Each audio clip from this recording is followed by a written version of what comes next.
দেশজুড়ে বিবাহ বিচ্ছেদের ঘটনা দিনের দিন বেড়েই চলেছে।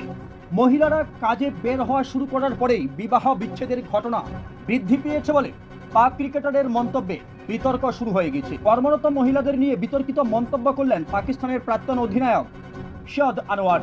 গত কয়েক বছরে পাকিস্তানে বিবাহ বিচ্ছেদের সংখ্যা বৃদ্ধি পেয়েছে, এজন্য মহিলাদের দায়ী করেছেন আনোয়ার। সমাজ মাধ্যমে একটি ভিডিওয় আনোয়ার দাবি করেছেন পাকিস্তানে বিবাহ বিচ্ছেদ বৃদ্ধি শুরু হয়েছে। পরিসংখ্যান অনুযায়ী গত 3 বছরে পাকিস্তানে বিবাহ বিচ্ছেদের সংখ্যা বৃদ্ধি পেয়েছে 30%। আনোয়ারের দাবি, কর্মরত মহিলাদের জন্য সংসার ভাঙছে। পাকিস্তানের প্রাক্তন ওপেনিং ব্যাটার বলছেন, যখন থেকে পাকিস্তানের মহিলারা কাজ করতে বাইরে যেতে শুরু করেছেন তখন থেকে বিবাহ বিচ্ছেদের সমস্যা বৃদ্ধি পেয়েছে।